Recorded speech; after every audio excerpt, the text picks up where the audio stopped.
Hey everyone, my name's Luke Higgins. I'm an alcoholic. Hello. Chris, thanks for leading the meeting and for taking it on and for asking me to be part of this. So let me get some stuff out of the way. My sobriety date is February 11th, 2000. And my home group is a member of Alcoholics Anonymous, but I'm an equal opportunity alcoholic and drug addict, as you'll hear. My home group is the Fourth Dimension group. On Friday nights we meet. I have a sponsor. His name's J.E., and I have a bunch of guys that call me sponsor, and that's a pretty cool thing. In my home group, I have a commitment. I've tried in this 25 and a half years to always have a commitment in my home group, and pretty much I've always had that. Now, sometimes I've stepped back to let others fill it in, but I'll step back but not out. And then I could always have a commitment into group or district or things like that. So, at any rate, so that's my dossier, if you will. So I did want to start with this, if I can. Most of my career in recovery, for most of my time, I've been a hotel manager. I was in the Hilton chain, and because the first several years I wasn't in any relationship, I always offered to work on Thanksgiving and Christmas. I had family members, I had kids and things like that. So I remember working one Thanksgiving day, and the housekeeping calls me up, and it's about noontime, and they say, hey, there's some people, they didn't check out yet. So I have to go to the room, the manager, knock on the door, come on, hello. I open up this door on Thanksgiving Day, it's around 11:30 in the morning, and there's three guys, young 20s, they all still have their clothes on, and they're all passed out on, one's on this bed, one's on the floor between the beds, and one's on the other bed. I'm like, come on, guys, let's go. We got to get up, get out. And the two ones on the beds, they start to like, oh, my God. Because this Wednesday night, they say, is the biggest drinking and partying day of the year. A lot of people are home from college, or they're back visiting family, seeing other friends and whatnot.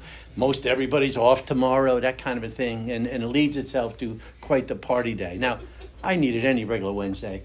But particularly this one, So, at any rate, I go there, and the two guys stir, and the guy in the middle doesn't. So I go down, and as soon as I touched him, his skin was a different thing, a color. I never can. This guy didn't get up. This guy was dead. And his friends, there's two distinct things I remember that we'll never forget from this. When his two friends, who kind of just coming through after a night of party and bottles all over the place and everything, they're like, they just realized their friend is dead. And the cops and paramedics and everything, he was dead. And later on, when the cops were there and they were finishing up and stuff, one cop said to the other cop, do you want to come with me? I got to go tell his parents. And I'm thinking, it just comes to me every Thanksgiving for a brief moment. And I'm thinking, it's 22 years later or whatever it was from that. And those parents, what do they think every Thanksgiving now, right, for the rest of their life? So what is my takeaway from that? I was at a funeral one time, and this pastor, big reverend guy, was screaming. It was one of those revival kind of it was a funeral, though. And then this pastor goes, don't waste the pain. And there's probably been not a better suggestion that I've ever had in my life. Life's coming, bad things are coming, hardships happening here and there along the way. What do you get from that? What's your takeaway? How do we change and better and learn and grow from what's going to be? So don't waste the pain. And in this situation, that's why I'm here. That's why you're here. There's someone not coming home tonight. I don't think there'll be anyone in this room, God willing, and anyway, I don't want to get too dramatic. So let me get into my regular crap. When I look back, I have kind of like three different sections. It was never drinking, then learning to drink, and then drinking like a fish, and then getting crazy with all the things that happened, and then finally coming to AA and not doing it right, and then ultimately, second section is when I relapsed from the first time I came to AA after about 7 months. All I did for the next 4 years is drugs, and the bottoms and the craziness and the things that happened with that. And then the third section, if you will, is B, when I finally came in and got recovery this time. So usually when I tell my story, the first section, when I get to the second section, which is about drugs, as an AA member, I try to understand our common, our common interest and best interest, and try to keep it light. And I'll talk about the bottoms, and I'll talk about unmanageability, and I'll talk about the feelings, but I don't get into details really out of common respect. But there's still a way to do it and navigate it. And then, of course, I'll go into the recovery. So I'm thinking about this for tonight. I'm like, I don't have to skip that middle section that much. So I'm actually going to start with the night before I came into AA for the first time. All right. So, what do they say? You're only late to your first AA meeting. Did you ever hear that story? So I should have been in it, like Tommy.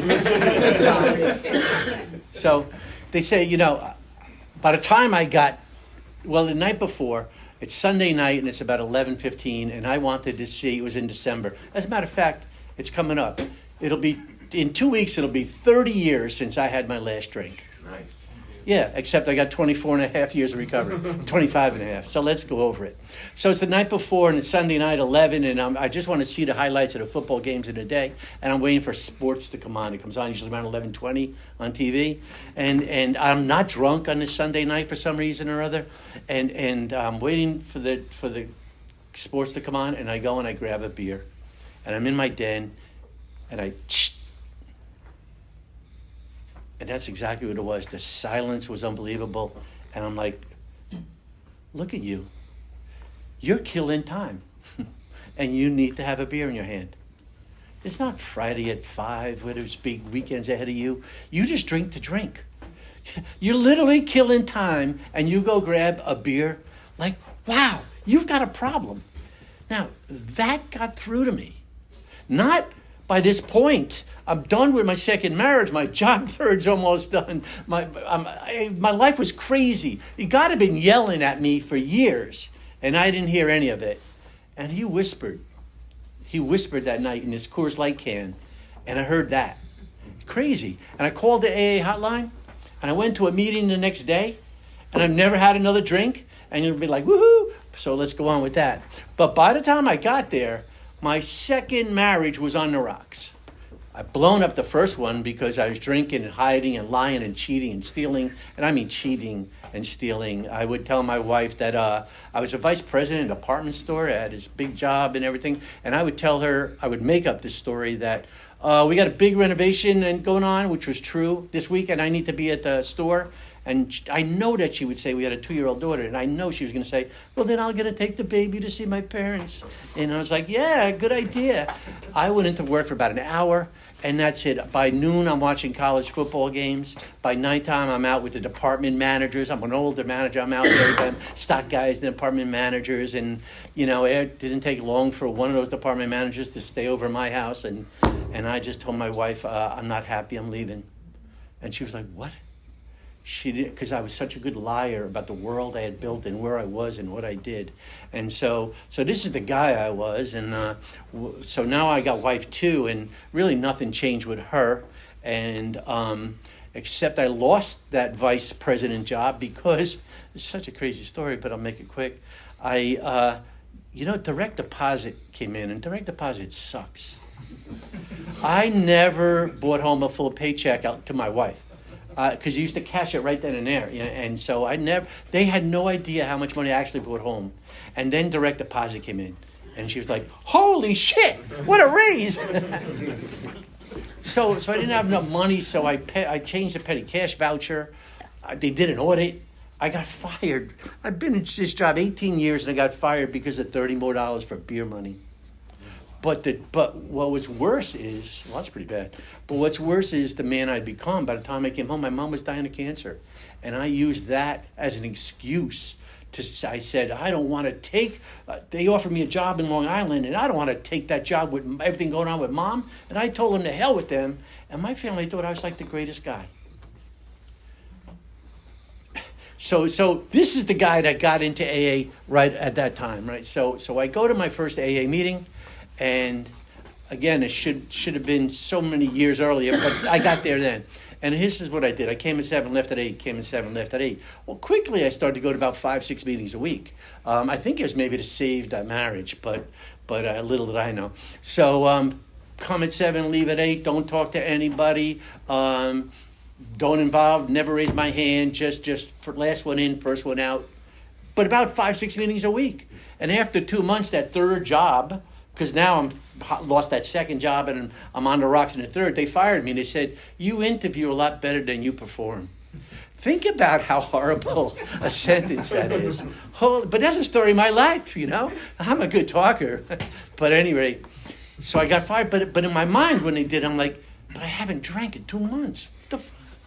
And then my second wife is now 4 months. And she said, look, it's way too sad around here. I'm out. I want a divorce. And I'm like, but I haven't drank in 4 months. My daughter, my first wife, they left to New England. Now I'm not going to see my daughter, even though I was not Father of the Year. And all this negative momentum from the life and the way I had been living is catching up with me, even though I have not drank now for about 5 months. But what I wasn't also doing, I wasn't getting anything in the way of a solution. I came at 7, left at 8. I'm a meeting maker 5, 6 times a week. I didn't talk to a soul. Now I'm living in the house alone that I'm packing up because I have to sell it. And I have no job. And I've got to move into my brother's apartment, and I'm not talking to anyone because I'm not talking to family, my daughter, anyone. I'd never made friends when I was living where I lived. And there were days where I had a breakdown, but it was never registered with a doctor, so I don't even know if it really counts. I would play Bruce Springsteen, Tunnel of Love, Side 2, because I'm from New Jersey. And that's a bunch of sad songs. And there was one particular, and it was on cassette, so whatever room I'd be in, packing a box, when it ended, I'd walk right back down and rewind it and play it. I just, on loop, play this, and there's a particular song. I look at me and I don't see the man I wanted to be. Somewhere along the line, I went off track, 1 step up and 2 steps back.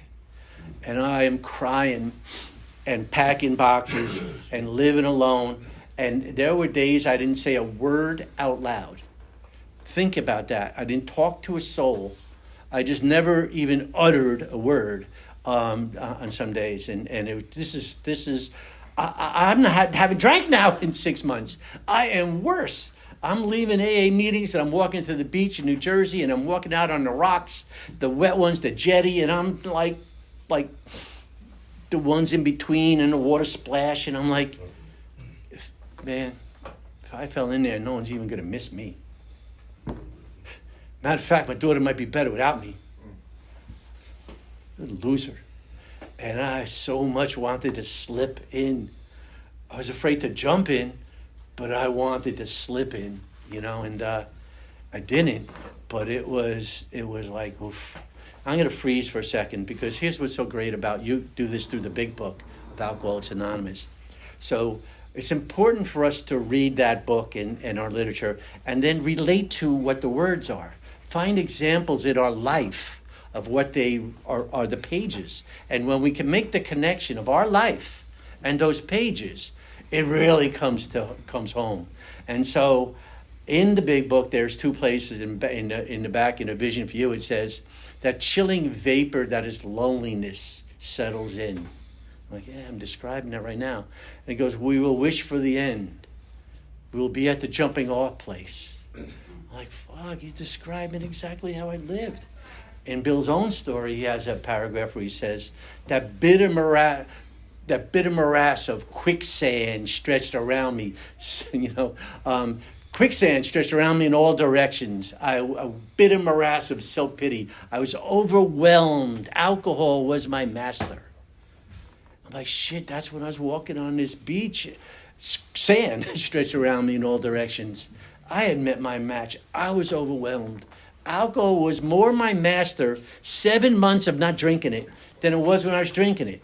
What I did not understand was I had alcoholism, and the way I was treating alcoholism was by drinking alcohol.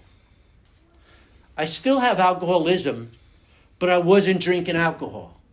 And I didn't put the solution that AA, NA, DAA offer us. I didn't put any solution in And I got worse in a way. So, any rate, I had to move into my brother's house, and I am ready for an explosion, don't you think? And boy, did I have it. So my family helped me out. I moved in my brother's basement. My cousin got me a job working construction. Now, I am a white-collar guy. I am not, I don't care. I'll work hard, but I'm not good at it. You know, I ask my wife. But at any rate, and when we worked in New York City, and he did underground gasoline tanks, and it's big shit. But when we did in New York City, you made $35 an hour, and this was 30 years ago. So I was like, yeah, I could do anything. So anyway, we did that, and I told my brother after a few weeks, well, my problem is I got to go meet somebody. I got to bring this mess to somebody. So I went to a bar, but not to drink. I know I'm not going to drink anymore, but I never did AA right. This is the important thing I want to bring up here. I was in AA, and my life sucked. And I deserved to be in AA, and I never did anything that they said. I never got a sponsor. I didn't join a group. I never took a commitment. I didn't even share. I didn't get a network of friends. I didn't do any of that. I just went to meetings. And because of that, I didn't learn when I got to my new location to find a meeting, to get somebody to do all that. So at any rate, I'm at this bar, and I meet a girl, and she did drugs. I didn't care. I just wanted to be with her. Week after, the girl did drugs. The third week, I'm like, hey, what is that? Let me try that. I dabbled with crack cocaine. There's no dabbling. For the next 4 years. And I did this stuff with the veracity that I drank, and I drank a lot. And so here, quickly now, in short order, I'm telling my family in New York that I'm going to stay this weekend down my family in Jersey. I'm telling my family in Jersey I'm going to go up to New York this weekend. Now, nobody's looking for me. I'm in a crack house from Friday at 4 till Monday morning. And this is how I'm trying to live now. And it quickly fell apart because my second wife, even though we're getting divorced, we had a joint account left over for last final bills. And she called my brother up and said, what's going on with Luke? There were 7 ATM withdrawals this weekend for $300 each. I'm really concerned something's going on. And my family had an intervention, and I went to a outpatient rehab. So it was the first time I went somewhere. And it changed a bit, but here's a flaw with me. I'm a real self-seeker, and all of a sudden the lead counselor really likes me because I can do impressions of her, and then I can share glibly and blah blah blah, and I was voted most likely to succeed. I was the one voting,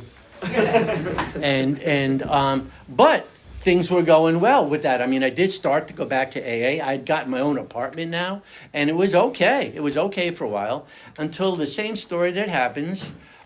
Luke saw a girl downtown, and I could see the corner she was on, and pulled over, and all of a sudden she's back with me in my apartment, and she never left.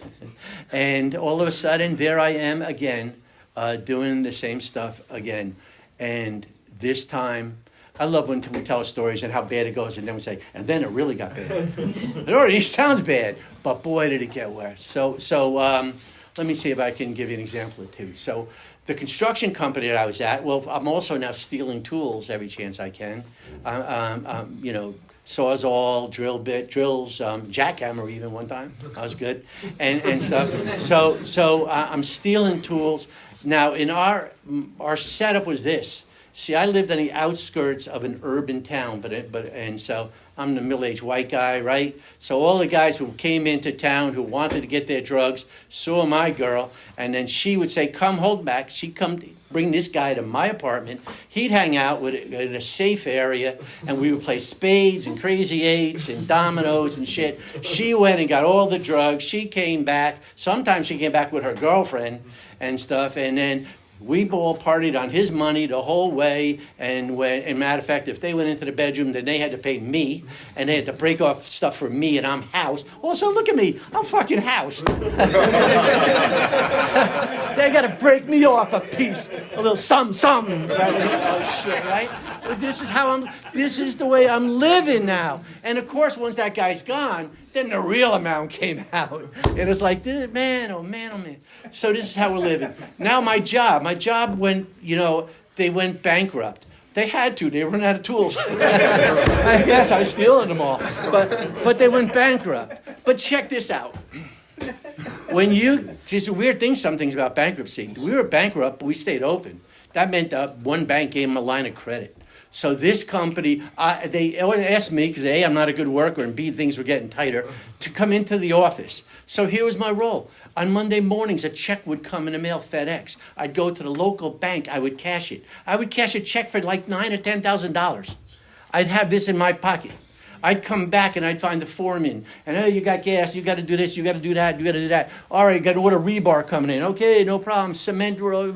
And all of a sudden, just happened to go across a supply place and slide their receipt book into my pocket. And I was signing receipts for deliveries that never came all the time. Hundreds of dollars a week. I was just doing with fake receipts. It was crazy. All I did was play spades and Uno.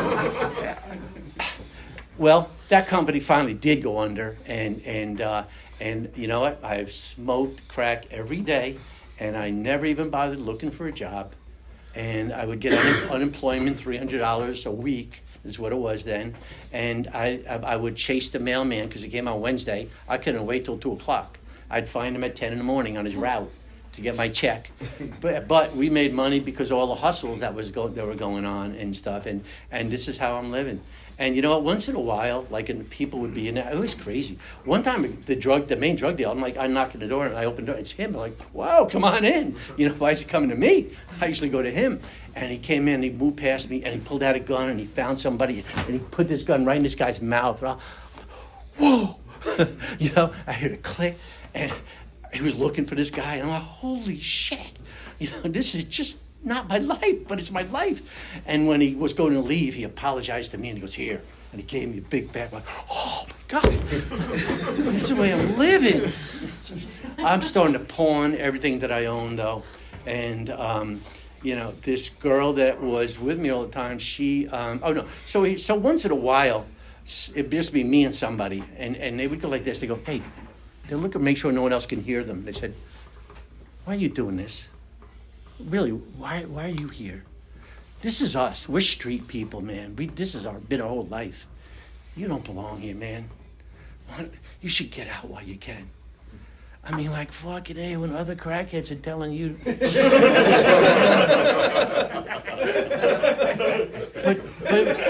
But think about it. I mean, like, God.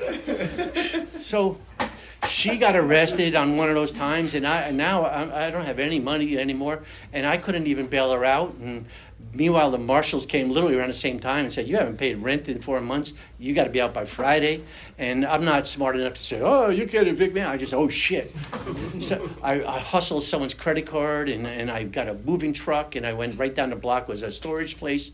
And, of course, the day I got to move everything, there's not a person around. Where did everyone go? But I moved the shit by myself, and this is how mocus my mind and brain is. I didn't think of it until literally the last stuff's put away. I bring the truck back, and I'm like, where am I going to go? Like, it didn't even occur to me. I'm like, holy shit. I'm walking the streets in this little town called Haverstraw in New York, and I went behind a church, and I slept in the gazebo, you know, those little round things, you know, like, and that's where I slept that night. And now I'm walking the streets all day. I'm like, oh, what do I do? The next night I slept at a bus stop, not the bus station, the bus stop, the little plexi booth, you know, right where the bus stops. And a matter of fact, someone kicked me, wake me up, say, get the fuck out of here, Paul. I'm like, oh, okay. And the third day, and it was pouring. I'm like, what am I going to do? I'm like, you know what? I'm going to go to my storage unit. And I'm milling around, you know, pretend that I'm moving stuff. And I'm thinking, you know, I'm going to sleep here tonight. And I'm afraid when I pull the gate down, though, what if the guy comes by and slides the bar? And my musing was interrupted. All of a sudden, this sounds such a crazy story, my brother is there at the storage unit. I hadn't spoken to him in months. I have two brothers. The one I was living with earlier on, but this is my other brother, 13 years younger, my little brother, Tom. And he was a cop. And he goes, Luke, I haven't talked to you in months, and we were just too pissed and too done with you. but I've been having all these dreams like something happened to you. And I tried to call you. Your phone's disconnected. So I said, fuck it. And I drove up. You were evicted. He goes, so I went to the landlord. So, typical cop, right? He's following the trail, right? And I asked him, I said, did he give a forwarding address? And he said, well, no, he was evicted. I don't. But you know what? He had a storage truck from right down the block. Maybe they have one. So I went down to them. And I said, the guy, do you know where he is? He goes, hey, I think he's here now. And he looked on the camera. There you are, Unit 345. So I'm ready to sleep there. And my brother shows up because he had a dream. Like, what a great story, right? And this ended up me going to a rehab. And boy, oh boy, if I never relapsed from there, that would have been a fantastic story. But in this program where we ultimately find we're powerless, look at the power I had then. I changed a miracle into just a story. Right? It's really what it did. And so, at any rate, I did go to a rehab. It was a 28-day one, and it worked out fine. And here's another problem with me. At one point, you had to write a letter to my daughter. And so I wrote this letter and I shared it in group, and I mean it when I write it, and I can write well, and it came out beautifully, and I meant the sentiment of it. And when I read it in group, the counselor started to cry. And when I left the group, I went, yes. Now that's the sickness of me. I'm like, yeah, I got her to cry. You know, like it's the sincerity of it is mixed in with the self-seekingness that is me. And at any rate, I did go to Ocean City, New Jersey. They call it America's family vacation town. Big billboard. Dry town. No liquor. The biggest liquor store in the world is on your way into it, right there. But at any rate, and I'm living in Oxford House. And I've got a job at on the boardwalk at some Chinese vase place, just anywhere. But it was right on the boardwalk. I rode my bike. I started to write poems again, which I'd like to do. And life was good. And then I saw a drug deal go down on the corner. I just saw it. I was like, oh, that girl and that guy, look at that. So I didn't need to swing by that way on my way back, but I did. And all of a sudden, within 2 weeks, I'm kicked out of the Oxford House because I'm late for curfew. And now, again, I got all my stuff in one black bag. And I'm like, where am I going to live? What am I going to do? Ocean City is not a town where you can really find somewhere to crash. But Atlantic City is about two towns away. So I hustle into Atlantic City. I find a burned out building, and that's where I stayed for about the next 2 or 3 weeks. Got a job, and then just completed the whole insanity all over again. All right, good, I got a few more craziness. So I ran with a guy who I met there, and he would steal clothes, and then I'd wait in the car. Still had a good, valid driver's license somehow. And in those days, if you bought the clothes, I'd wait in the car. He'd steal clothes.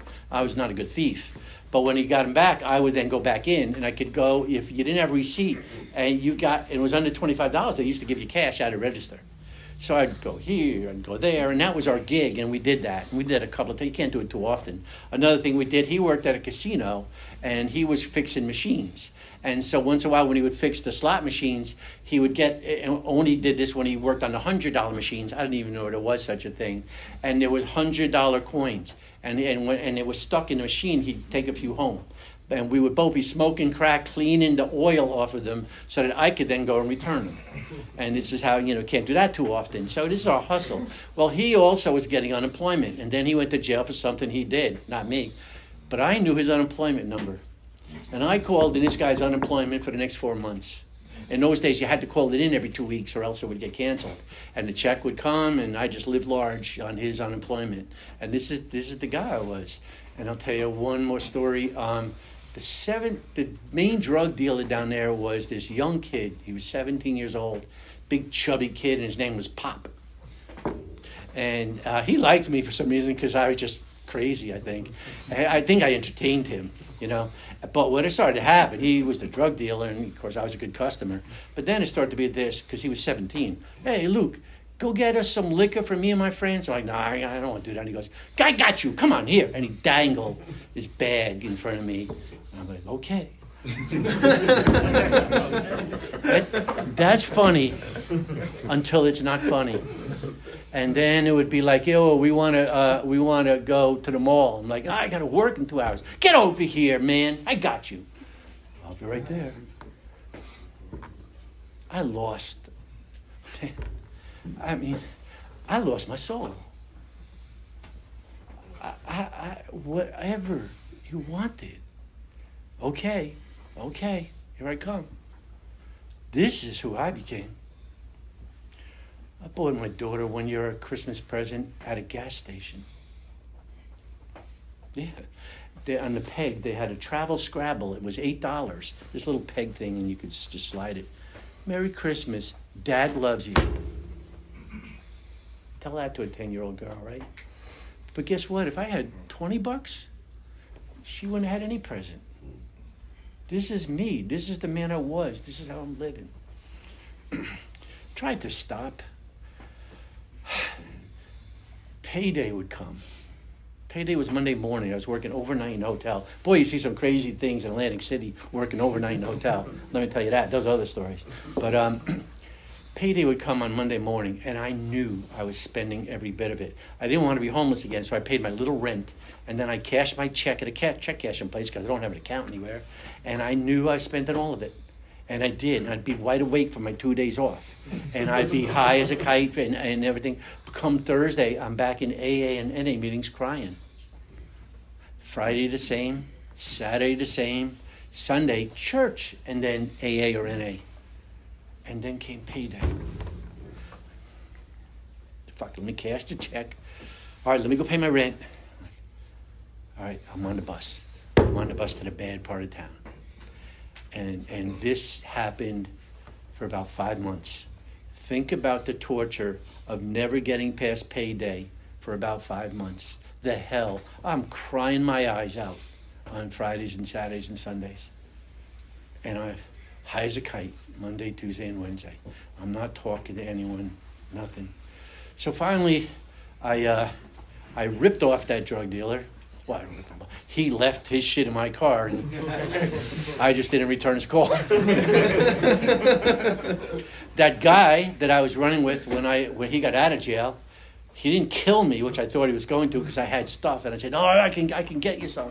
So I lived to just live, and but at any rate, he eventually got tired of that, and he called the cops. So at my job, all of a sudden I'm getting calls from, "Hey, can Mr. Higgins call detective so and so?" I'm like, "Oh shit." So I got drug dealers looking for me and cops looking for me. My world was imploding. I just can't put it any other way. I felt like the universe was just, I couldn't breathe. I had nothing to stay for. I had no connection, no anything. I called my little brother, and he said, "You can come back up here, but you have to go to meetings." "Okay, Tommy, I will." I wish I was not smart enough to say, "Luke, look at you're suffering from a soul sickness that only a spiritual experience will help you.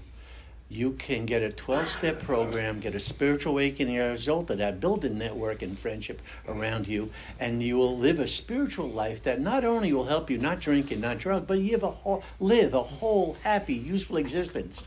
Wasn't that smart?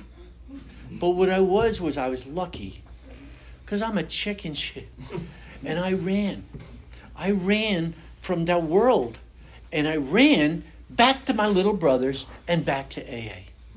And that's what he said to do. Bill Wilson has a spiritual advisor. His name was Father Ed Dowling. He's a Jesuit priest. He's not an AA member, but he's a Jesuit priest. And he had this saying. This is the Jesuit priest. He said, "If I ever get to heaven, it'll be because I was running from hell."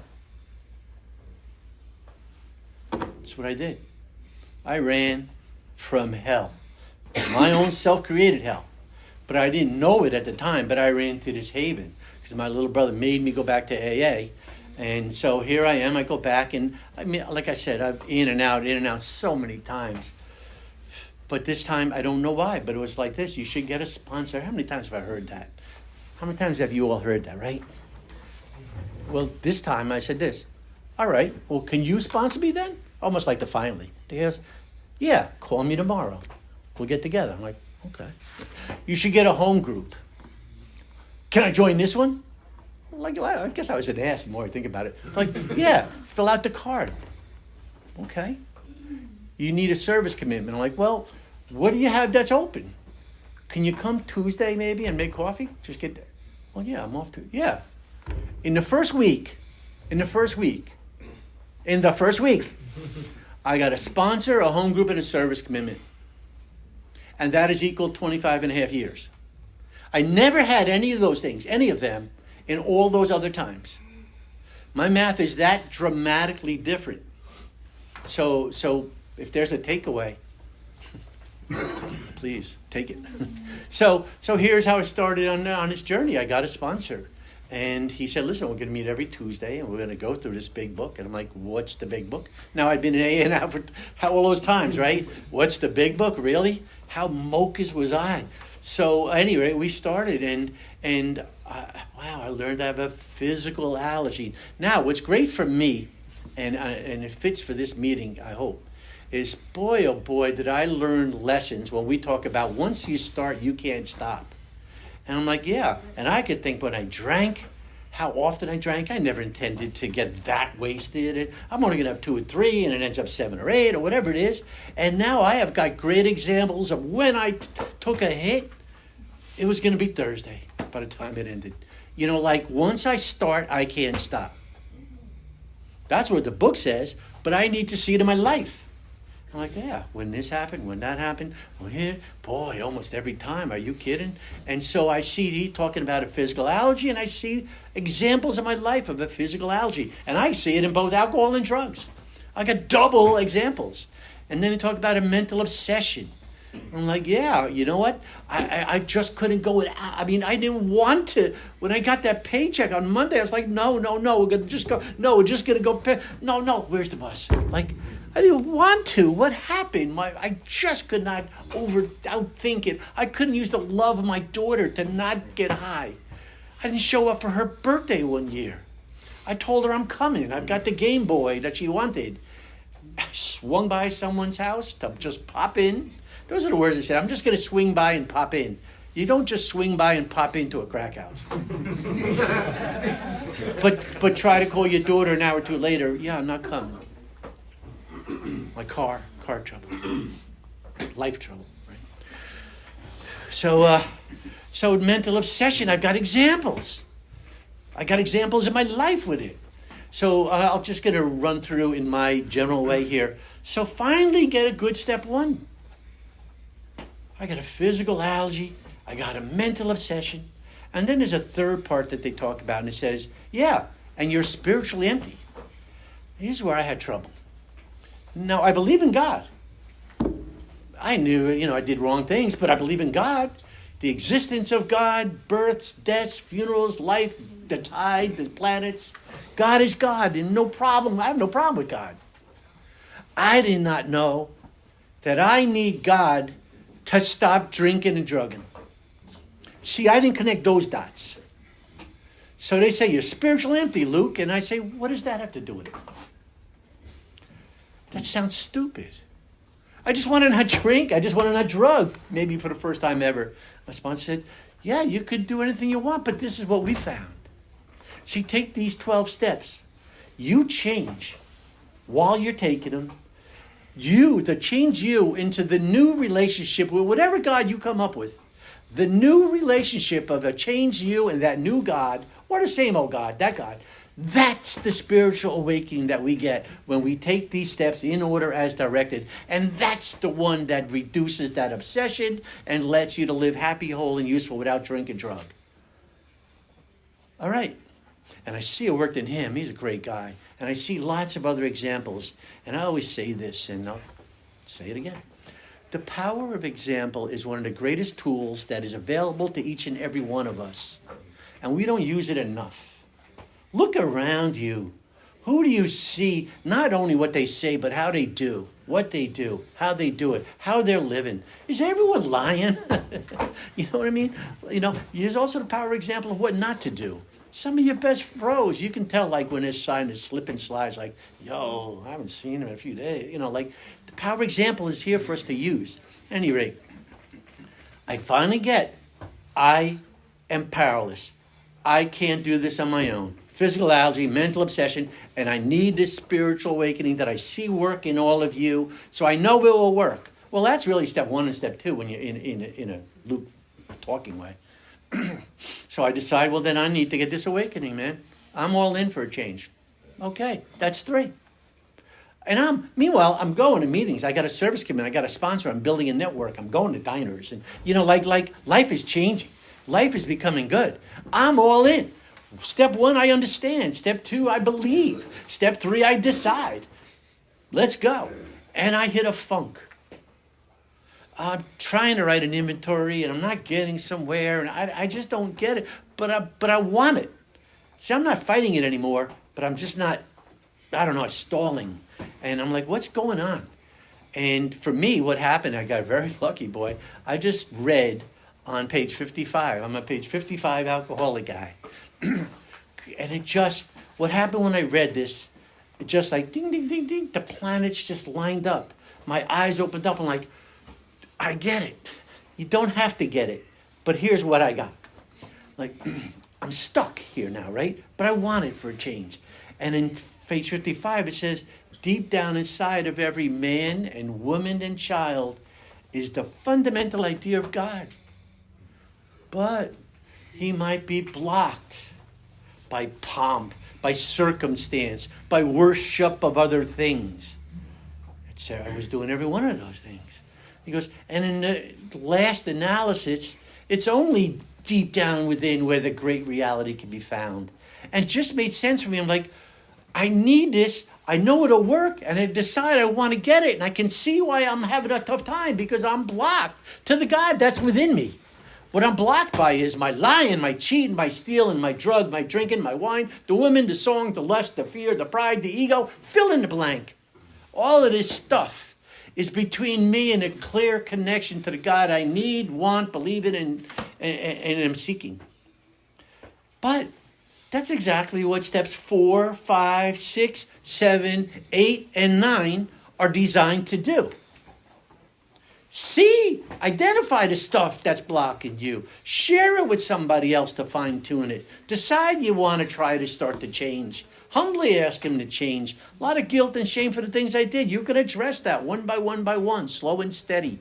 And what happens is I start to clear away the channel to make a real solid connection to a God that I need and now believe in and want. And it's not a coincidence. Then when we get to steps 10 and 11, step 10 says, we enter the world of the Spirit. Oh, what the hell does that mean? Well, I'm trying to live a really genuinely just nice life. I'm just trying to do the right thing. I'm trying to just not be that dick that I was for so long in so many ways. I'm trying to think about you before me, maybe, I mean, that's really what I'm trying to do. And a lot of that comes because you start to do service. Well, any service work that I do, any service work that we do is spiritual in its very nature. Because it's putting you before me. For that hour, for that time, for whatever it is, I'm sacrificing some of me, my selfishness, my centeredness, my time, my effort, for the good of others. And that's spiritual principle in its own right. All service work has some degree of spirituality to it, which is why it's so important. I got my sponsor. Boy, did he teach me some great lessons in life. I started to dust off. When I came back, I was making $8 an hour working as a hotel clerk. Oh, my God. I used to be six-figure department store manager, vice president. Hi, checking in. And I'd say to my sponsor, I'm like, I need a new job. This is now I'm about 4 months sober. And I'm like, you know what? I got to dust off that resume. I got to get back into the retail world. I need money. I'm renting a room, And he'd say, Luke, you're doing great. You're talking to your daughter again. I know you've been there only 4 months. I know you're a front desk clerk, but didn't they just make you an employee of the month at the Hilton? I'm like, well, yeah, but I was just front desk. And he says, look, you're doing great. Everything's going well. You're right in your fourth step. He goes, you know what? You're trying to swing and get this other job. You will drink if you get this other job. It's too much, too fast, too soon. You want to hit a grand slam, and what you need to do is hit a single. And you're doing it. And get another single, and another single. Life is a series of singles, well placed. And I saw, you know what?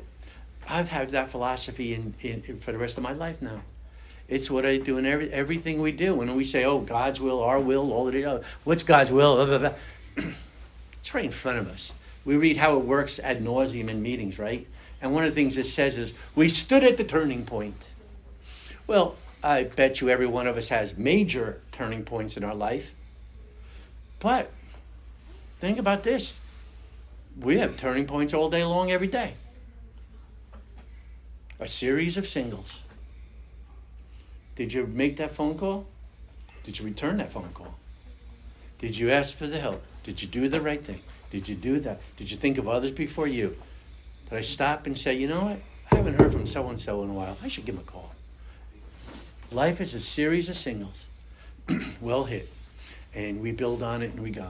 So, I don't know what to do with my sponsor. And I'll tell you one more thing about him. One time I barely had the money in the beginning. And so I came to him one time and I just said, so I'm at a meeting at noon. I said, hey, I just want to let you know, for the first time now in 5 months, I'm going to be late with my rent. I said, it was only a little bit of money, but I didn't have it all because I'm making $8 an hour. I said, I get paid on Friday, and today was Wednesday. I said, so I'm going to be late on the rent, but I'm going to call her and tell her I'll have the rest of the money on Friday. I'm $80 short. And I'm just telling my sponsor, I'm just thinking I'm telling him that. And he goes, all right. He goes, I'll see you at the meeting, right? And I said, yeah, I'll be at the noon meeting. So we go to the noon meeting. He walks across the room. He's got a white envelope on it and has the word Luke on it. And he opens up and there's $80. And he goes, this gets me every time. He goes, you're doing great. Keep that streak alive. You've been paying all your bills. You've been doing everything. You pay your rent and you pay it on time. You go see her today. Here's the $80. Pay her. You're doing great. I'm so proud of you.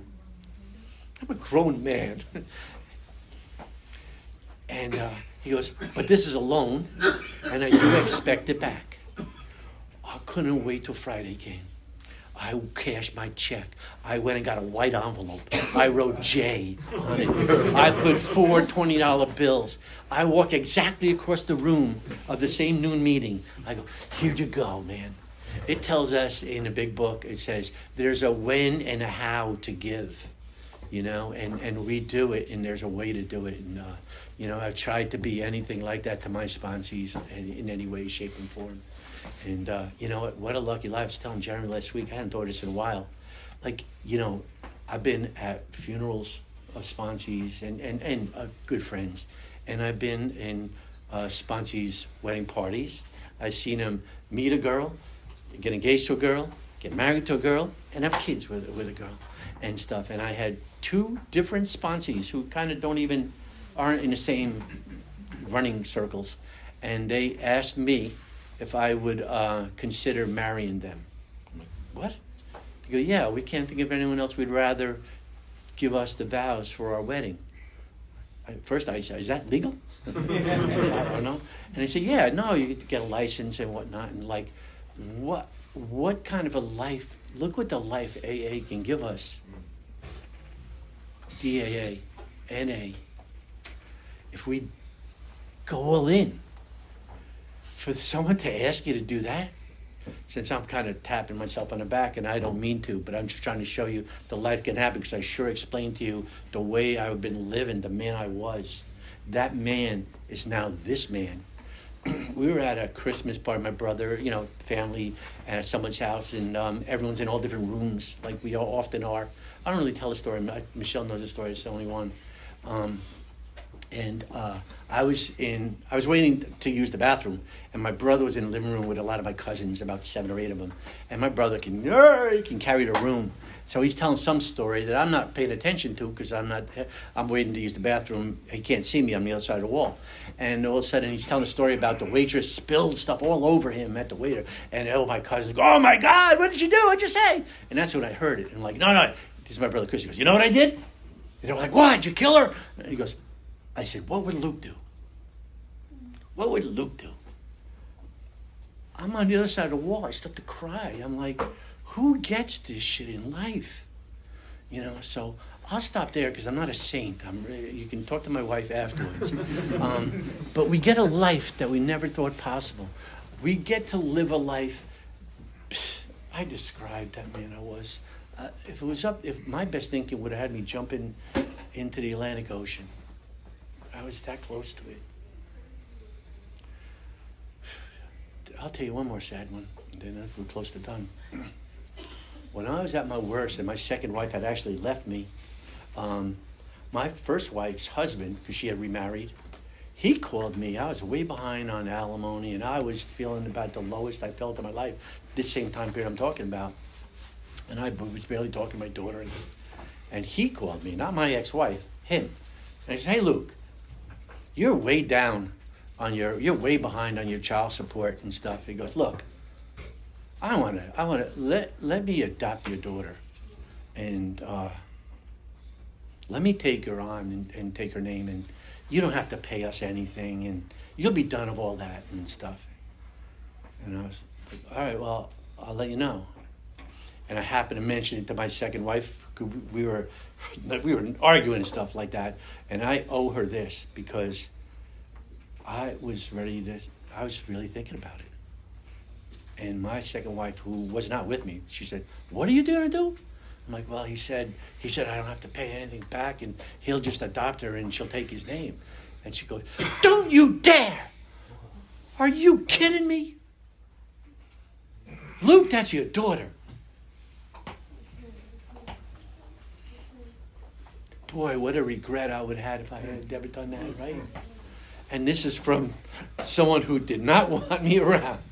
And yet, saviors come, at any time, in any place, So as a result, I have a life today that I love my life. My wife and I, we had such a network of friends, real genuine friends in New Jersey, and we wanted to come down here. My brother lives down here, and we've always visited, and we knew this is where we wanted to go. But there was a little apprehension because we just had a great life. Like, why are we going to upset the apple cart? We loved everything where we were, other than the weather, of course. And it was like, you know what? It's time. And we came down here, and it's even better, maybe. Like, it's everything it was.